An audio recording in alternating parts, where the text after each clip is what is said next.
La palabra del Señor dice de esta manera: Entonces Jesús, mirando alrededor, dijo a sus discípulos: cuán difícilmente entrarán en el reino de Dios los que tienen riquezas. Los discípulos se asombraron de sus palabras, pero Jesús, respondiendo, volvió a decirles: hijos, cuán difícil les es entrar en el reino de Dios a los que confían en las riquezas. Más fácil es pasar un camello por el ojo de una aguja que entrar un rico en el reino de Dios. Ellos se asombraban aún más, diciendo entre sí: ¿quién pues podrá ser salvo? Entonces Jesús, mirándolos, dijo: para los hombres es imposible, mas para Dios no, porque todas las cosas son posibles para Dios. Entonces Pedro comenzó a decirle: he aquí, nosotros lo hemos dejado todo y te hemos seguido. Respondió Jesús y dijo: de cierto os digo que no hay ninguno que haya dejado casa o hermanos o hermanas o padre o madre o mujer o hijos o tierras por causa de mí y del evangelio, que no reciba 100 veces más ahora en este tiempo casas, hermanos, hermanas, madres, hijos y tierras, con persecuciones, y en el siglo venidero la vida eterna. Pero muchos primeros serán postreros y los postreros primeros. Vamos a tomar asiento y bajarlo con el pastor Rodrigo. Pocas cosas pueden ser de tanto interés para el ser humano como llegar a tener un conocimiento pleno de qué sucede después de la muerte. Es algo que nadie puede negar. Muchos pueden negar esta realidad, pero todos quisieran saber con certeza qué es lo que sucede después de la muerte. ¿Cómo se puede llegar a la vida eterna si es que esta hay? Así que en la búsqueda de una respuesta para que tenga sentido para el hombre, han surgido muchas posibles respuestas. Muchas de estas han sido implementadas por diferentes religiones, diferentes sistemas de religión que pretenden dar una serie de requisitos para entrar a la eternidad. Obviamente el ser bueno y no hacerle daño a nadie es la más común y es la que más la gente defiende. Si eres alguien que no tiene ninguna afiliación a ninguna religión, muy posiblemente esta sea su postura. Yo no soy malo, no le he hecho daño a nadie, así que ¿por qué Dios me va a decir que no? Pero las religiones en general han ideado una serie de normas y ordenanzas para poder, si al menos, ser considerado como un candidato al cielo. Y Marcos, en este capítulo 10, entre los versículos 17 y 22 que estuvimos exponiendo la semana pasada, nos ha mostrado un joven que tenía el concepto de salvación por obras. Como hemos dicho, ser considerado bueno por un asunto moral, y él creía que con eso era suficiente. Pero ha sido puesto en evidencia por parte del Señor Jesús lo que había en su corazón. Y mientras que este muchacho ha cumplido una serie de mandamientos externos, su corazón ha roto el primer mandamiento: no tendrás otros dioses delante de mí. Y muchas veces nosotros pensamos que esto hace referencia quizás a un ídolo de madera o un ídolo de yeso. Y eso, la Escritura nos deja ver que un ídolo no es solamente una escultura, sino también aquello que ocupa un lugar en el corazón del hombre que solo debiera ocupar Dios. No te harás de ningún ídolo, dice el Señor cuando da su mandamiento. Bueno, este joven ha roto ese primer mandamiento, así que sus obras externas no se le pueden contar en lo absoluto. Ahora, al comienzo de la historia, esto no se hace evidente en el joven, porque es un joven que va presuroso, él quiere saber cómo puede hacer para ganarse la vida eterna, pero no es hasta el fin de la historia, en el versículo 22, en donde Marcos nos deja ver la verdadera razón por la cual este muchacho se marcha afligido. Tampoco fue evidente para los discípulos. Marcos está escribiendo esto después, para el conocimiento de la iglesia y conocimiento de nosotros. Esto se va a poner en evidencia ahora ante las palabras de Jesús. Así es que en el corazón de este joven había albergado un ídolo, el cual le daba la seguridad que solo podía o debía hallar en Dios. Y no solo eso, no es solamente que hallaba ahí la confianza, sino que su adoración y su lealtad era para con ese ídolo. Así que no importa qué tan bueno él haya sido moralmente, lo que se muestra aquí es el corazón del hombre y este está completamente perdido. El corazón del hombre está sumergido en una idolatría total, buscando simplemente llenar los placeres de la carne. Y cuando hablamos de placeres de la carne, nuestro abogado defensor probablemente va a pensar que solamente se tratan de asuntos sexuales, y no es así. Cualquier cosa que ambicionamos es para llenar algún deseo de la carne, placer de la carne, sea el éxito, sea un buen nombre, sea alcanzar una posición económica buena, sea lo que sea. A menos de que Dios intervenga, habíamos dicho, a menos de que Dios haga el milagro de quitar ese corazón de piedra y poner un corazón de carne, que es lo que llamamos la regeneración, por si en algún momento has escuchado esta palabra, eso es lo que quiere decir, que Dios cambia nuestro corazón de piedra por un corazón de carne. A menos que eso suceda, el hombre sigue perdido. Aún así, habiendo sido regenerados, tenemos que luchar constantemente porque aún vivimos con la presencia del pecado en nuestro corazón. Aún la presencia del pecado no ha sido quitada del todo. Eso sucederá cuando seamos hechos semejantes a Cristo, con cuerpo glorificado. Así que debemos seguir luchando en contra de aquellos ídolos que se levantan. La diferencia es que ahora nosotros podemos reconocerlo por medio del Espíritu. A este punto de la historia se torna la atención de Jesús hacia los discípulos. Ya el muchacho se va y Jesús va a usar a este muchacho una vez más como ilustración para enseñarles una verdad espiritual a sus discípulos. Ahora, esta verdad espiritual se compone de dos imágenes, consta de dos caras, podríamos decir. Por un lado la salvación, pero por otro lado la recompensa. Y la pregunta es, ¿podríamos hablar de recompensa cuando hablamos de gracia? Claro que sí. Así que la idea central que vamos a desarrollar hoy, que es lo que hemos leído, es la siguiente, que solo Dios puede obrar de manera milagrosa para salvar al hombre, ya que éste es incapaz de hacerlo por sí mismo, por la idolatría en su corazón. Pero juntamente con esto, con esta salvación, Dios llena de recompensa a aquellos que lo siguen. Y vamos a ver de qué se tratan estas recompensas. Ahora, debemos reconocer que a la luz de este pasaje, no hemos sido nosotros los que nos hemos salvado. Si tú eres cristiano, una vez más, es de milagro. Tú no naciste cristiano, no te ganaste el hecho de ser cristiano, es por gracia. Así que a la luz del pasaje debemos reconocer que si somos salvos, ha sido porque el Señor ha intervenido. Porque en algún momento nuestros ídolos han sido los dioses ante los cuales nos hemos arrodillado. Y ha sido Dios de manera milagrosa quien nos ha regenerado. Y hemos recibido bendiciones al 100%. El título del sermón de hoy, domingo, es el siguiente: ¿la salvación y la recompensa viene de Dios o solo Dios salva y recompensa? Y ya que son dos verdades que deben acompañar al creyente, vamos a verlos en dos encabezados.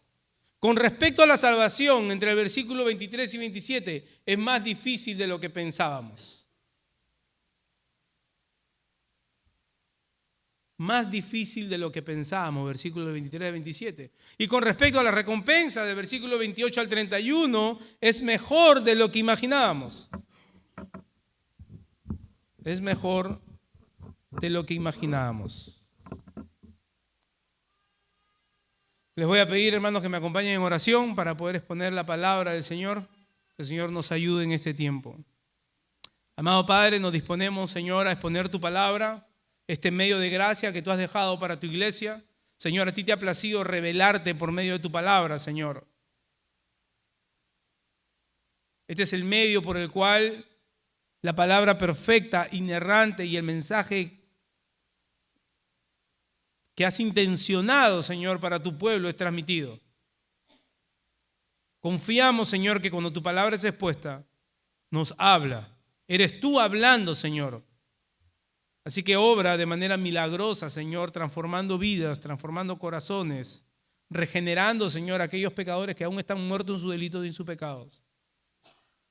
Permite que este pasaje, Señor, nos lleve cada vez más a Cristo, aquel que es autor y consumador de nuestra fe. En Él hemos orado. Amén. ¿Qué hubiera pasado si nosotros hubiéramos sido testigos de lo que está pasando aquí? Si nosotros hubiéramos estado en este escenario, ¿cómo hubiéramos respondido ante la negativa de este muchacho? Ante el rechazo de este muchacho de seguir a Jesús. Muy probablemente hubiéramos tratado de convencerlo de alguna manera. Oye, mira, Jesús a veces es un poco exagerado. A veces Jesús tiene esta tendencia de ser medio radical. No necesariamente así, mira, Jesús está hablando en hipérbole, no tienes que vender, no, tranquilo. Hubiéramos buscado muchas formas de convencer a este muchacho de que no abandonase sus posesiones y que aún así podía seguir a Jesús. Hubiéramos convencido a este muchacho que quizás podía servir a 2 señores sin ningún problema. Puedes llevar una vida de dualidad. Tu vida secular no tiene nada que ver con tu vida espiritual. Y eso lo he escuchado tantas veces. He conocido personas que han dicho, aquí en el trabajo no somos hermanos, aquí somos jefe y empleado. Le digo porque me tocó trabajar así para alguien que decía que era cristiano. No hay tal separación en la vida del creyente. El creyente es creyente donde va. Pero quizás ante la negativa de este muchacho, ante ver que se aleja tristemente, nosotros hubiéramos hecho lo posible para que él no se vaya. Lo más probable también es que este modelo de evangelismo que ha usado Jesús sea el último que pensaríamos en usar. Confrontar a la persona con su ídolo, confrontar con el ídolo que está en su corazón, hablarle de su condición caída y de la enemistad con Dios, hablarle también de la esperanza que hay en Cristo y lo que significa seguirlo, a pesar del alto costo que esto trae a nuestras vidas al negarnos a nosotros mismos y cargar nuestra cruz. Es un modelo de evangelismo que no usaríamos. Y le digo que no usaríamos porque he sido testigo de que no se usa. Nosotros vemos ahora iglesias llenas. Y basta con agarrar a alguien de esa iglesia y preguntarle, ¿en qué has creído? Explícame el evangelio. Basta con darnos cuenta que las personas han creído simplemente en que Jesús es un adheriente más a su vida, es un añadido que no representa en sí su vida entera. Invita a Cristo a tu corazón, es el modelo de evangelismo que más hemos escuchado. Y sí, hay que reconocer, Dios ha salvado personas por medios imperfectos, pero no es la regla, hermanos. Nosotros confiamos que Dios va a salvar a quien Él tenga que salvar. Pero debemos ser responsables cuando compartimos el mensaje del evangelio. Si no hay arrepentimiento, no hay salvación. Si la confrontación con el pecador de sus ídolos, ¿cómo puede ver su condición y cómo puede ver en Cristo aquella esperanza viva para vida eterna? Lo va a ver como un genio de la lámpara maravillosa, más que otra cosa. Pero tenemos que ver en esto la única manera de evangelizar si vamos a ser fieles, que es exponiendo el pecado de las personas. No hay otra. No hay fiestecitas que hacer, no hay eventos que hacer para que todos se sientan bien. Y pasa un tiempo que la persona en algún momento cree que es de parte de la iglesia y no es parte de la iglesia, hermano.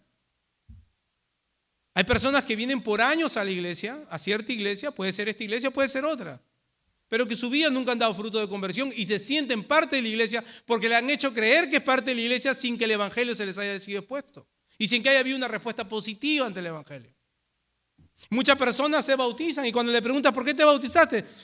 No sé, pensé que me iría mejor o pensé que cambiaría. He escuchado a una persona que dijo, me bauticé para ver si mi esposo aceptaba a Cristo. Ese no es un bautismo válido. Así que esta es la manera fiel de evangelizar al que está perdido. Su condición, que nadie la quiere exponer, pero más que su condición, la gran esperanza en Cristo Jesús. No queremos dejarlo ahí, ¿verdad? la gran esperanza que hay en él a pesar del costo de seguirlo. Ahora Jesús ha sido claro con este muchacho y él se da la media vuelta y se va. Y como dije, ahora la atención de Jesús va hacia sus discípulos y le dice lo siguiente, versículo 23. Entonces Jesús, mirando alrededor, dijo a sus discípulos: cuán difícilmente entrarán en el reino de Dios los que tienen riquezas. Ahora, esto tiene muchas implicaciones para aquellos que están siendo testigos de lo que está pasando. ¿Por qué? Porque según la tradición judía, un hombre que había alcanzado cierto prestigio, cierta cantidad de riquezas, se daba por entendido que era un hombre que había sido altamente bendecido por el Señor. Entonces el concepto del judío era ver a alguien que era próspero, debe ser un favorecido por parte de Dios. Si esta persona es próspera, es porque Dios lo ha recompensado porque es bueno. Y si retrocedemos, nos damos cuenta que ese es el concepto que tiene el joven. Yo he obedecido todas estas cosas. Entonces en la cultura judía se creía eso: el que era obediente, Dios lo iba a recompensar con algo. Entonces Jesús lo que hace aquí es increíble. Va a poner de cabeza el concepto que los judíos y sus mismos discípulos tenían, el concepto de cómo se entra al reino de los cielos y el concepto de las riquezas. Él lo está desmoronando.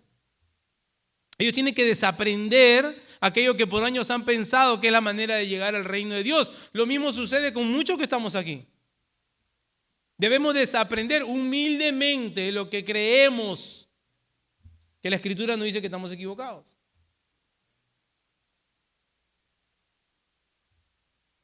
Jesús dice, no es que una persona que haya alcanzado cierta riqueza sea bendecido, favorecido por parte de Dios. Es más, Él dice por el contrario, difícilmente entrarán en el reino de Dios los que tienen riqueza. ¿Es acaso por un asunto de que las riquezas son malas en sí? ¿Está diciendo Jesús entonces que aquella persona que es cristiana no debe buscar quizás una mejoría económica? Claro que no, eso no tiene nada que ver con eso. Lo que Jesús está hablando es según el contexto de lo que ellos entendían de cómo Dios bendecía la obediencia de las personas. ¿Por qué hacía difícil entonces que aquellos que tenían riquezas pudieran entrar a los cielos? Muy fácil. Ellos creían que estaban bien con Dios. La actitud del joven rico prácticamente representaba la actitud de la gran mayoría de aquellos que tenían riqueza. Tienen riqueza o tenemos riqueza porque hemos sido bendecidos. Mejor dicho, ellos creían que merecían la bendición por parte de Dios. Sería injusto si Dios no me bendice después de toda mi obediencia. El mismo pensamiento en la parábola del hijo pródigo, el mismo pensamiento del hermano mayor, el cual representa al pueblo judío. Tanto tiempo te he obedecido y no me has dado absolutamente nada, una obediencia por conveniencia. Entonces, ese era el concepto de las riquezas. Ya Jesús ha dicho claramente que aquel que no recibe el reino de los cielos como un niño no entrará en él. Y lo repito porque seguimos en el mismo contexto, hermanos. Pero aquel que tenía riquezas no veía su pobreza espiritual. Que las riquezas que podían tener eran simple benevolencia por parte de Dios. Que esto no significaba que ellos se la merecían. Muchas veces, por el contrario, en vez de bendición podían ser de maldición. El problema es que 2000 años después nosotros tenemos muchas veces el mismo concepto que el judío en la época de Jesús. Relacionamos el bienestar o la prosperidad de alguien como resultado de una obediencia tal que Dios se ve obligado a recompensar. Claro, Dios te ha bendecido porque eres tremendo siervo o tremenda sierva. Dios no le ve nada a nadie, hermano. Una vez más, si ese es el pensamiento que pasa con nuestros hermanos ahorita que son perseguidos en Nigeria, les aseguro que ellos están dispuestos a dar su vida más que muchos de los que estamos aquí. ¿Por qué no se aplica ahí entonces esa filosofía que tenemos? Porque no es bíblica, hermanos. Porque no es bíblica. Han pasado 2000 años, pero seguimos pensando lo mismo. Dios te ha premiado. Tú te lo mereces. Y todos los días nos levantamos y al final del día pensamos, Señor, tú me has bendecido, gracias, porque tú sabes que yo soy bueno. Tú sabes que yo mal no le hago a nadie. Dios te ha bendecido porque ha visto tu esfuerzo, decimos. Ahora, ¿es mentira que Dios bendice muchas veces por medio de cierta prosperidad económica? No es mentira. ¿Cuál es el propósito? Que tú seas el medio de bendición para otros. Dios no nos da para nuestros propios placeres, hermanos. La mente carnal piensa en asuntos carnales, la mente espiritual piensa en asuntos espirituales. Yo tengo cierta cantidad, cierta prosperidad económica. ¿Qué hermano, qué hermana mía está pasando alguna circunstancia a la cual yo pueda ayudar? ¿O qué misionero voy a comenzar a apoyar de ahora en adelante que está por allá en África con $15 al mes? No es para nuestros deleites. Si tú hoy gozas de cierta tranquilidad económica, de cierta estabilidad económica, es una bendición, es un favor de Dios, claro que sí, pero tiene un propósito más allá que tus propios deleites. No es para que te compres el carro último modelo, que no hay nada de malo comprarse un carro, hermano, no estoy diciendo nada de eso, por favor. Pero no es solamente para pensar en nosotros. No vayas a pensar tampoco, por ninguna razón, que Dios te recompensa en respuesta a tu vida abnegada o esforzada o fiel a las cosas del Señor. Dios no recompensa de esa manera. No es porque haces el ayuno de Daniel. Creo que existe el ayuno de Daniel en un libro. No es porque haces el ayuno de Daniel. No es porque has pactado. Siembra 1000 y recoge 5000. Y hay gente que ha sembrado y hasta ahora está esperando y no ha habido nada. Tampoco es porque diezmas. No es Dios bendice al dador alegre, hermano. Ese pasaje no está en ninguna parte de la Biblia. Es Dios ama al dador alegre. Y muchas veces he escuchado con mucha tristeza decir, diezmen, hermanos, porque yo desde que diezmé, el Señor ha multiplicado. Esa no es una manera de conducirnos en nuestra economía. El cristiano es un dador alegre, sacrificial y proporcional según ha ganado en la semana, eso es claro, ¿verdad? Pero no porque estoy esperando que el Señor me dé algo a cambio. Dice, y el Señor hará que esta bendición abunde. ¿Para qué? Para seguir bendiciendo.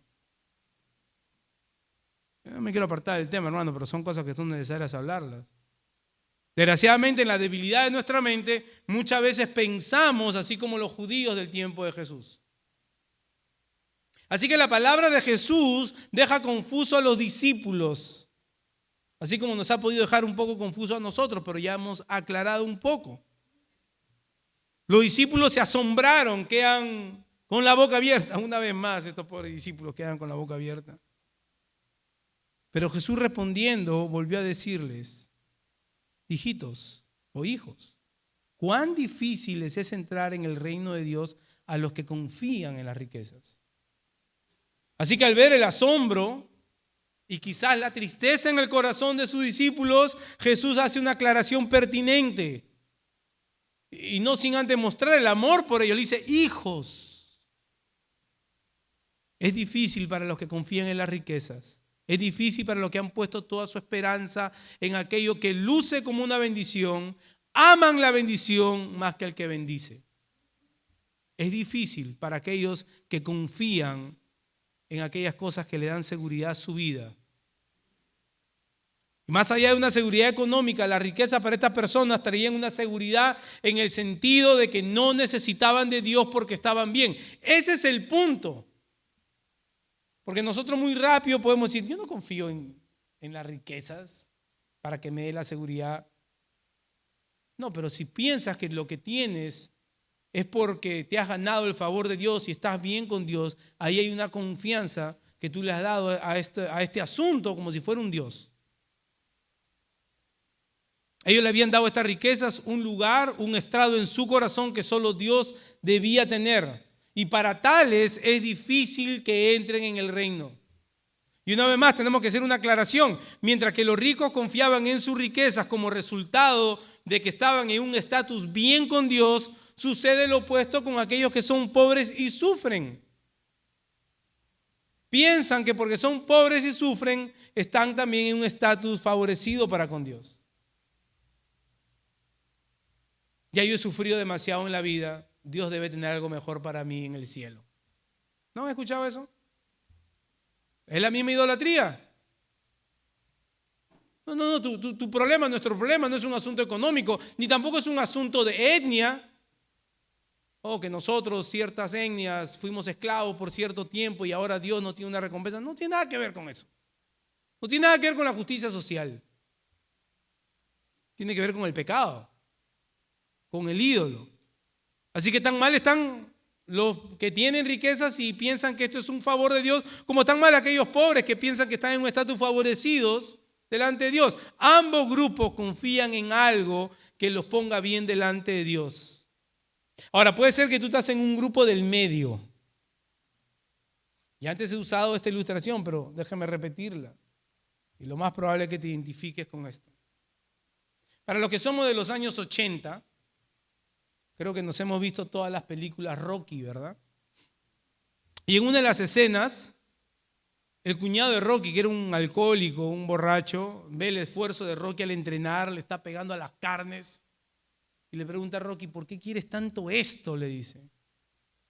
Y Rocky voltea y responde, porque si no hago esto no sirvo para nada. Esta es mi vida. Dependía de que si Rocky ganaba o no para el poder salir de la miseria y tener esa seguridad en su vida, ese sentido en su vida que él estaba buscando. Ahora, las personas en su gran mayoría piensan, si tan solo yo tuviera esto o si tan solo yo tuviera aquello, mi vida sería más feliz. Así que nos aferramos a algo que nos puede dar esa significancia de vida y lo que no nos estamos dando cuenta es que en el trono de nuestro corazón hemos sentado un gran ídolo. ¿Por qué nos impacientamos? ¿Por qué nos desesperamos? ¿Por qué pecamos cuando no tenemos en las manos lo que tanto queremos? ¿De dónde vienen los asesinatos? Dice Santiago, ¿no acaso salen de su corazón? ¿Que luchan entre ustedes? Si tan solo tuviera un esposo así, sería más feliz en algunas esposas. Y hay esposos que dicen lo mismo, si tan solo tuviera una esposa así. Sigues buscando una confianza o una seguridad algo fuera de Cristo. Y no paga. No paga nunca. Y eso es lo que Jesús está hablando. De esos ídolos que se sientan en nuestro corazón. Jesús está hablando de una confianza que da significancia de vida a la persona. Hemos hablado también en otra oportunidad de lo que es un salvador nominal o un salvador activo. Déjenme explicarle brevemente. Nosotros podemos decir que Jesús es nuestro salvador y lo podemos proclamar y ponemos nuestros stickers en los carros, ¿verdad? Y a cada momento mandamos posts y memes y cuantas cosas. Jesús es mi salvador, mi salvador. Pero muchas veces hay otras cosas que se convierten en ese salvador activo, en ese salvador diario. ¿Qué te salva diariamente de tu estado emocional? ¿Dónde buscas diariamente refugio para encontrar esa pequeña alegría o ese pequeño gozo? ¿Te das cuenta de lo engañoso que es nuestro corazón? Porque nuestro corazón nos va a convencer, sea como sea, que lo que estamos buscando está bien. ¿Dónde buscas ese gozo? Si no es en Cristo, tienes ídolos en tu corazón. Y yo tengo que reconocer que muchas veces busco gozo fuera de Cristo. Puedo hacer del ministerio mi significado de vida. Puedo hacer de mi esposa el lugar donde yo debo encontrar gozo cuando sé que debo encontrar gozo en el Señor. Puedo hacer de mis hijos sinónimo de gran alegría y no encontrar ese gozo en el Señor. Puedo hacer de mi libertad, puedo hacer de mi comodidad, puedo hacer de mi cuenta bancaria, puedo hacer de un sinfín de cosas en vez de encontrar gozo en el Señor. Entonces el Señor pasa a ser un salvador nominal, de nómina, de papel, inservible, porque tenemos un salvador diario y activo. Eso que trae paz y seguridad en nuestra vida, que solo Jesús debiera traer. Así que a Jesús lo relegamos como un salvador nominal, un salvador de sticker en el parachoques, el bumper, como le dicen. pero no es un Salvador activo. Así que debemos de tener cuidado de que al ver esta historia podemos verla como algo aislado, algo con la que no me puedo relacionar. Yo no soy millonario. Porque el riesgo que corremos todos los días, hermanos, es que ponemos siempre algo en el asiento de nuestro corazón. Es interesante leer cómo Job también hace referencia a esta confianza vana y absurda en la riqueza. Miren, Job 31, versículo 24, dice: si he puesto en el oro mi confianza y he dicho al oro fino, tú eres mi seguridad. Y ahí puedes ponerle cualquier cosa, no solo al oro fino. Tú eres mi seguridad. Si me he alegrado porque mi riqueza era grande y porque mi mano había adquirido mucho, mire versículo 28, eso hubiera sido iniquidad que merecía juicio porque habría negado al Dios de lo alto. Poner nuestra confianza en cualquier cosa que no sea el Señor merece juicio. Es negar al Dios de lo alto. Es negarlo. Ya sea tu esposo, ya sea tu esposa, ya sean tus hijos, ya sea el dinero, sea tu confort, sea tu libertad, sea tu opinión, sea lo que sea, es negar al Dios Altísimo. Por eso decimos, la salvación es más difícil de lo que pensábamos, porque llegamos con un concepto hacia el Señor pensando que yo me la puedo ganar. Y usamos la palabra difícil no porque sea alcanzable, es imposible, por la idolatría en nuestro corazón. Ahora, seguro una vez más los discípulos están mirándose unos a otros, diciendo, entonces nosotros, ¿en qué estamos? Y es necesario darle una ilustración para que ellos entiendan. Mire lo que hace Jesús. Dice, más fácil es pasar un camello por el ojo de una aguja que entrar un rico en el reino de Dios. Ahora, muchos han querido suavizar este texto diciendo que el ojo de una aguja era cierto arco que había en una parte de Jerusalén. Si ese fuera el caso, hermanos, no habría gran esfuerzo para un camello agachar la cabeza y pasar. No tendría sentido que Jesús use esta ilustración para mostrarnos lo difícil, lo imposible de alguien que confía en otra cosa que no sea Jesús entrar al reino de los cielos. Así que esta ilustración debe mostrar o debe ilustrar, valga la redundancia, la imposibilidad, la dificultad que representa para alguien que tiene su confianza puesta en aquellas cosas externas para entrar al reino de los cielos. Así que la intención de la comparación es clara, no puede entrar. No puede.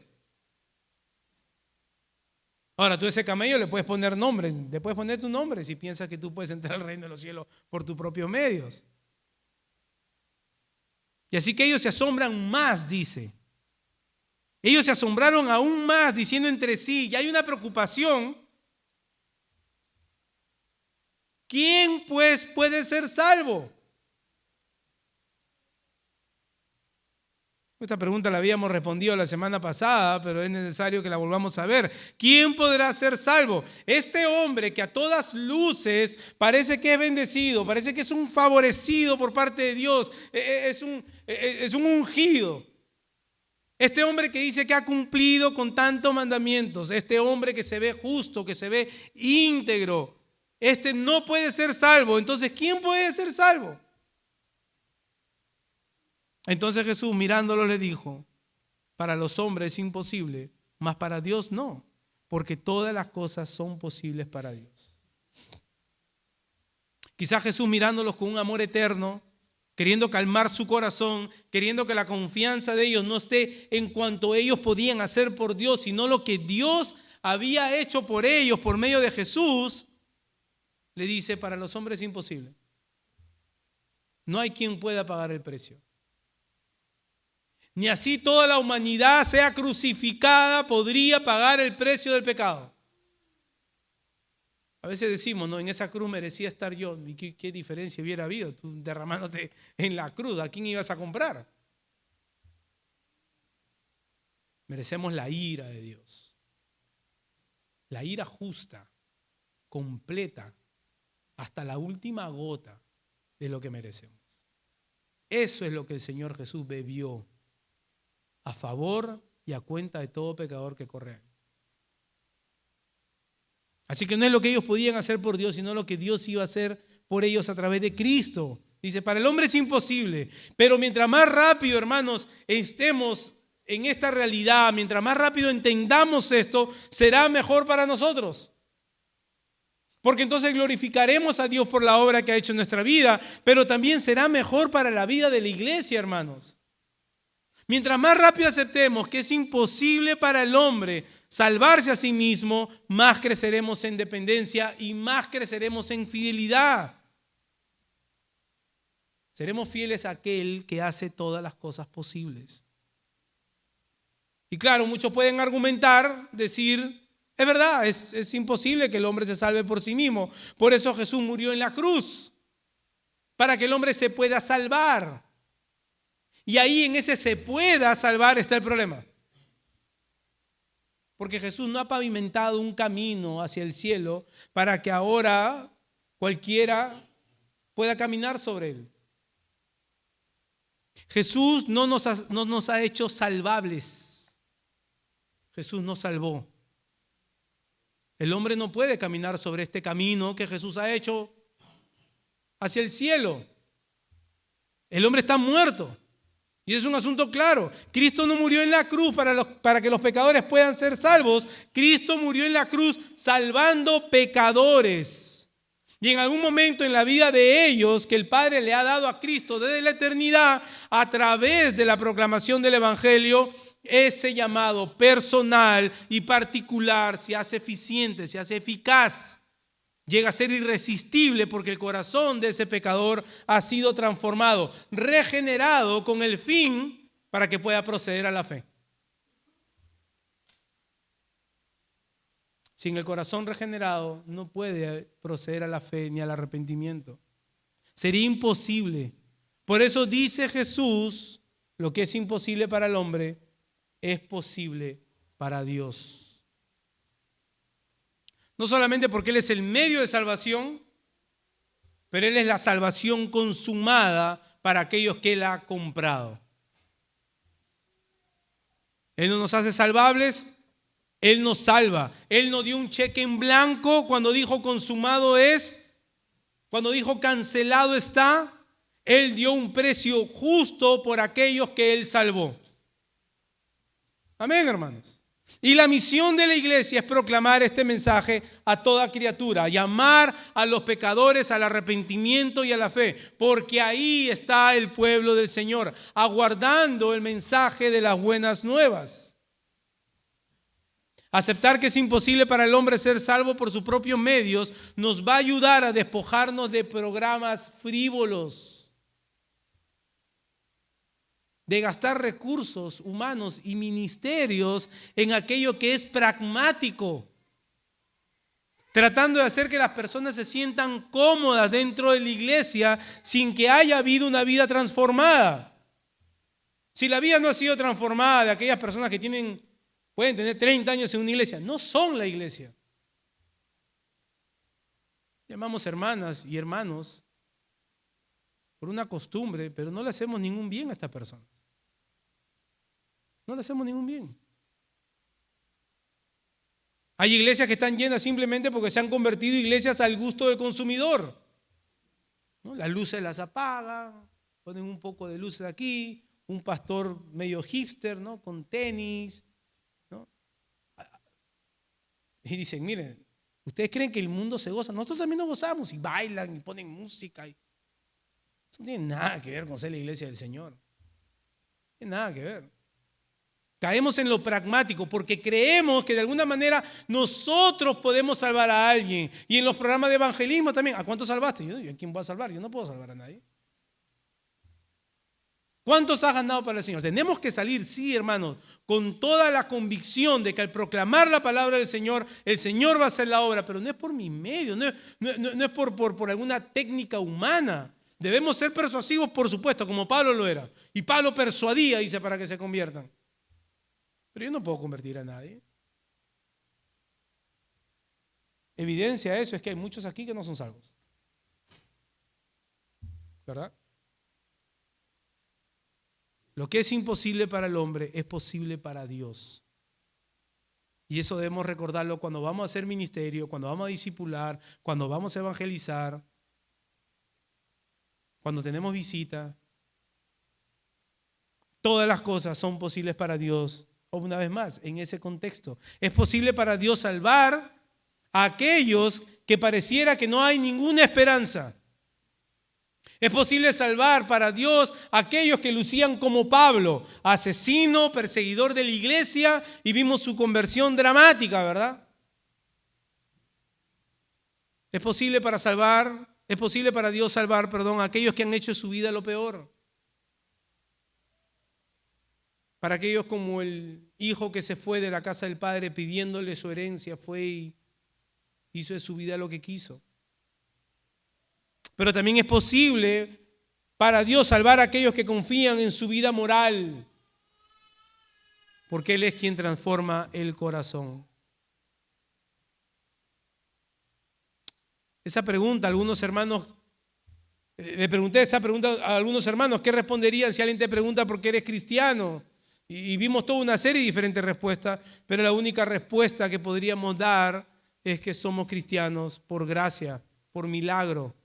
No importa cómo ha sido tu conversión, no importa cómo ha sido tu salvación, no importa si fue dramática, en algún momento lloraste y te tiraste al piso, te diste cuenta de la pecaminosidad de tu vida, no importa si fue porque creciste en un hogar cristiano y de un momento a otro el evangelio tuvo sentido en tu mente, o no importa quizás que eras como Lidia, ¿verdad? Que estuvo escuchando al apóstol hablar y Dios le abrió el entendimiento para que entendiese lo que el apóstol predicase. No importa cómo ha sido tu conversión, es el mismo milagro. Es el mismo milagro que el Señor nos concede. Nos concede la fe como regalo y ahora esta fe es depositada en Cristo. Ahora sí podemos creer en Cristo, ahora sí podemos poner nuestra confianza plena en Él y solo Dios hace esto posible. La salvación no es por prestigio, es por gracia. A través de la fe, solo en Jesús, conforme a las Escrituras y solo para la gloria de Dios. Así que solo Dios salva, pero no solo Dios salva, Dios también recompensa. Y al parecer esa era la problemática que ahora surge en el corazón de Pedro, pero no solo en el corazón de Pedro, porque Pedro habla a título de los demás. Y si con respecto a la salvación pensábamos que era más difícil lo que creíamos, acerca de la recompensa es mejor de lo que imaginábamos. Versículo 28 dice, entonces Pedro comenzó a decirle, he aquí nosotros lo hemos dejado todo y te hemos seguido. Ahora podríamos ser un poco prejuiciosos con Pedro. Obviamente cada vez que Pedro habla, no siempre ha sido para algo bueno. Pero en esta ocasión creo que debemos ser justos. Y no creo que Pedro está siendo simplemente un interesado. Creo que hay una preocupación honesta en el corazón de Pedro. Y nadie puede negar que tanto él como los demás discípulos lo han dejado todo. Eso es evidente. Han dejado trabajo. Muchos han dejado sus hogares. Se han convertido en enemigos del Estado. Los diferentes grupos judíos ahora lo ven a ellos como enemigos, tanto los fariseos como los saduceos. En fin, ellos simplemente han dado la espalda a la vida que ellos conocían como vida para seguir a Cristo. Así que la pregunta de Pedro creo que es completamente honesta. Y muy posiblemente entre ellos comenzaron a discutir este asunto. Este muchacho que es joven y rico no abandonó sus riquezas para seguir a Jesús. Jesús ha expuesto la idolatría en su corazón. Y ahora nosotros, ¿qué pasa con nosotros que sí hemos dejado todo? ¿Qué pasa con nosotros que si hemos cargado nuestra cruz o que cargamos nuestra cruz, nos hemos negado a nosotros mismos? ¿Qué nos puede esperar a nosotros? Ya ni pescadores somos, pensaría Pedro y el resto del grupo que habían sido pescadores. Y la respuesta de Jesús no solo se aplica a la vida de los discípulos hace 2000 años, sino también a los discípulos en el día de hoy. Respondió Jesús y dijo, de cierto os digo que no hay ninguno que haya dejado casa o hermanos o hermanas o padre o madre o mujer o hijos o tierra por causa de mí y del evangelio que no reciba 100 veces más. Jesús está tomando la misma idea de negarse a uno mismo, de cargar su cruz con el precio que esto trae muchas veces en la vida práctica. A causa de Jesús y a causa del Evangelio, muchos han dejado casa, muchos han dejado familias, muchos por ir a proclamar el Evangelio a otras partes del mundo. Muchos han sentido esa gran convicción de decir, este mensaje lo tiene que escuchar aquellos que no han sido alcanzados. Tenemos ejemplos de misioneros como David Livingstone, un misionero y explorador escocés que dedicó su vida a llevar el Evangelio a África. Enfrentó grandes dificultades, incluyendo enfermedades, la pérdida de seres queridos, años de soledad, y a pesar de los desafíos, escuchen las últimas palabras de Livingstone, una de sus últimas palabras: no se debe hablar de sacrificio cuando se trata de la gloria de Dios. Él se pudo haber quedado en Escocia, él era médico. Este pensamiento refleja su convicción de que cualquier sufrimiento o pérdida en esta vida es insignificante en comparación con la grandeza de servir a Cristo y su reino. William Carey, también conocido como el padre de las misiones modernas, bautista, dejó atrás su hogar en Inglaterra para llevar el evangelio a la India. Enfrentó innumerables obstáculos: la barrera del idioma, la oposición, la pérdida de su familia. Sin embargo, Carey afirmó: espera grandes cosas de Dios, intenta grandes cosas para Dios. Y estos son solo algunos de los miles y miles de hermanos que dejan todo para llevar el evangelio a lugares donde nadie ha llegado. Pero también muchos, a causa de Cristo y del evangelio, han perdido casas y familias por la ofensa que el nombre de Cristo causa. Recuerdo hace unos años, caminaba por Times Square y una muchacha se me acerca con un tratadito cristiano. Realmente no me acuerdo en qué año fue, pero sé que fue muchos años. Ella era tailandesa. Y mientras me repartía el tratadito, ella me quería evangelizar. Obviamente yo conocía al Señor y comenzamos a conversar un poco. Y me contó que su familia entera, su mamá, su papá y sus abuelos la habían botado de la casa porque ella era cristiana y su familia era budista. Pero dice que estaba muy feliz porque en la iglesia había encontrado una familia muy numerosa y que en la iglesia oraban todos los días por su papá y por su mamá para que llegaran al conocimiento de Cristo. Y eso es exactamente lo que dice Jesús en el versículo 30. Dice que no hay quien haya abandonado estas cosas por causa mío del evangelio que no reciba 100 veces más ahora en este tiempo casas, hermanos, hermanas, madres, hijos y tierras con persecuciones, y en el siglo venidero la vida eterna. Jesús no está hablando de una recompensa monetaria. Jesús no está prometiendo de que tú dejas una casa y vendrá una casa más grande con más habitaciones. Jesús no está diciendo absolutamente nada de comodidades para nuestras vidas. Jesús está hablando de la familia en la fe. Jesús está hablando de aquella familia a la cual hemos sido injertados por medio del Hijo. Y hermano, no podemos negarlo, que es en la iglesia en donde el Señor nos ha dado hermanos, hermanas, nos ha dado el privilegio muchas veces de guiar como padres en la fe a otros, pero también de mujeres mayores que también como madres aconsejan a otras hermanas. En donde las casas de nuestros hermanos siempre estarán abiertas para las necesidades de otros. Hace poco viajamos a Texas con mi esposa y nos recibió un matrimonio que hemos visto, creo, una sola vez. Y su casa literalmente se convirtió en nuestra casa. No había restricción alguna. Y les aseguro, hermanos, que si en este momento uno de nosotros tendría que ir a China a predicar el evangelio, aún en medio de la persecución, encontraríamos miles de casas de hermanos que abrirían sus hogares por nosotros. No habría ningún problema. Miles de hermanos que nos abrirían los brazos. Y Jesús dice que todo esto se da muchas veces en el contexto de las persecuciones. ¿Cuántas veces has podido conversar con alguien que dice: yo soy el único cristiano en mi familia es apegada a tal o tal religión y se burlan de mí, ahí no puedo ni hablar? Bueno, aquí eres bienvenido. Esta es la familia que el Señor ha comprado, y no solamente para ahora, es porque vamos a pasar la eternidad con Él.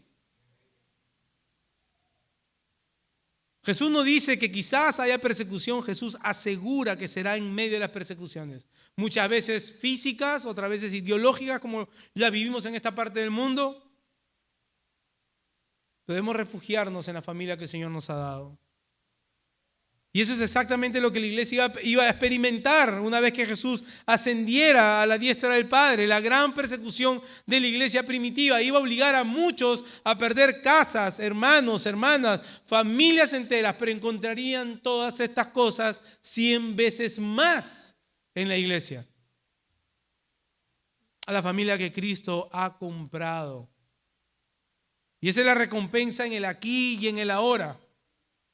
Esa es la recompensa que recibimos y la recompensa que debemos no solamente gozarnos en esto, pero sino de qué manera yo estoy siendo activo, siendo parte de esta recompensa para bendición de otras personas. Abro mi hogar, abro mi vida para otros, porque a veces queremos decir, bueno, ¿dónde están todos los que me van a invitar? ¿Y a quién invitas tú? ¿Verdad? Así que esto implica más que simplemente esperar. Disfrutamos de esta recompensa en el aquí y en el ahora, que es la familia de la fe. Pero en el siglo venidero, dice Cristo, cuando Él vuelva, cuando Cristo nos llame uno por uno a estar con Él, a reunirnos con Él, gozaremos de la vida eterna. ¿Estás agradecido por la familia de la fe que Dios te ha dado? Si lo estás agradecido, más te vale que seas seguro, estés seguro que eres parte de la familia de la fe. Solo puedes estar agradecido si sabes que eres de Cristo. De lo contrario, tu seguridad es una seguridad falsa. De lo contrario, no vas a recibir los beneficios ni el disfrute de esta recompensa que el Señor nos ha dado en el aquí y en el ahora. Percibes el amor de Dios a través de hermanos, de hermanas que nos aconsejan, que nos aman. Grandes beneficios. Gran recompensa que solamente pueden venir por parte de Dios, de las cuales tú y yo gozamos.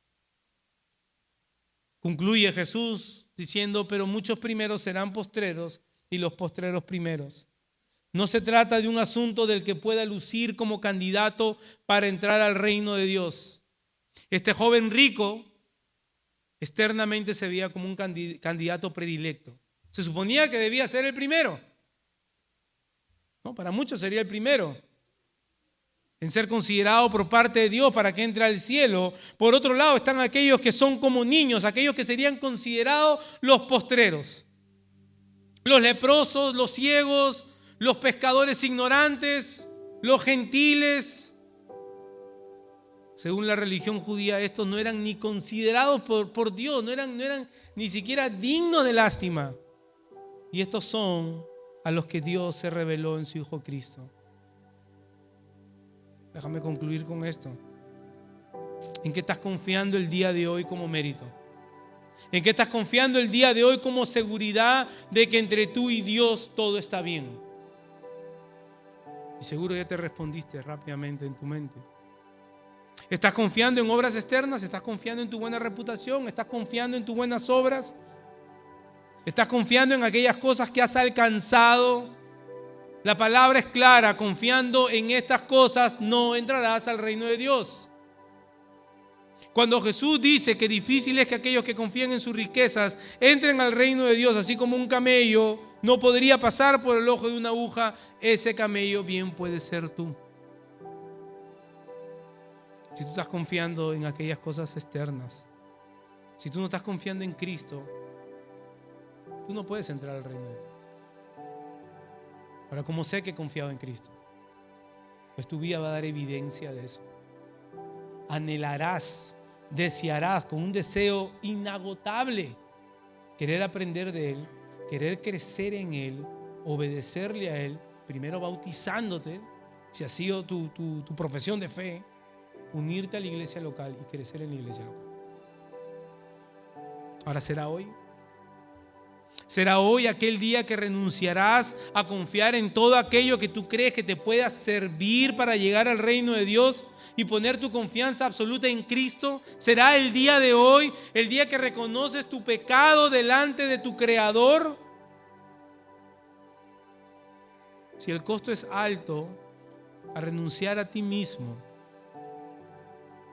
de seguirlo y cargar tu cruz, también miren la recompensa que Dios nos da como solo Él sabe hacer. Te dará una familia. Primero, el beneficio de que en el Hijo eres reconciliado con Él, pero que en el Hijo nos ha dado una familia de millones para juntos edificarnos, consolarnos y sobrellevar nuestras cargas.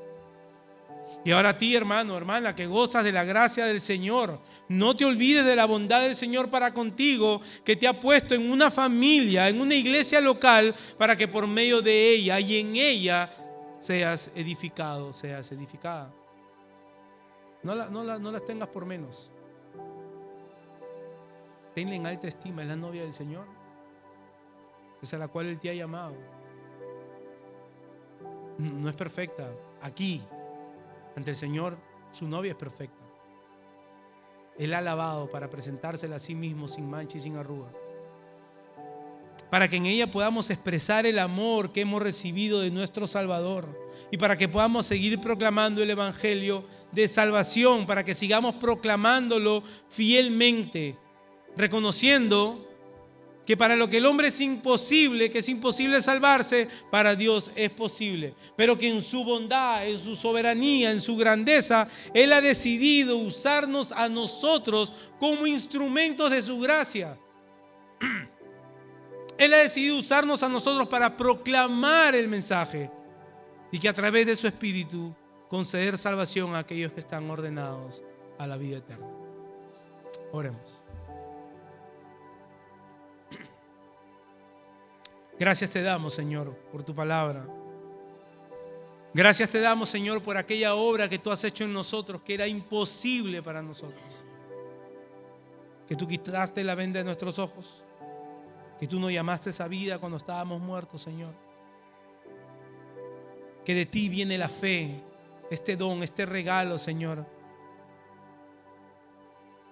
Y que esta fe ahora la hemos depositado en tu Hijo Cristo. Ha sido tu obra de comienzo a fin. Y ahora, Señor, mientras permanecemos en este mundo, tú nos has dado una familia numerosa, Señor, de diferentes contextos, diferentes culturas, Señor, pero con algo en común, que hemos sido hechos nuevas criaturas en tu Hijo Cristo. Que caminemos juntos, Señor, buscando el bien el uno por el otro. Que caminemos juntos en la unidad del Espíritu. Una sola fe, un solo bautismo, un solo Señor en todos y por todos. Un solo Cristo. Una iglesia, Señor, la cual aquí todavía es la iglesia militante. Aún luchamos, Señor.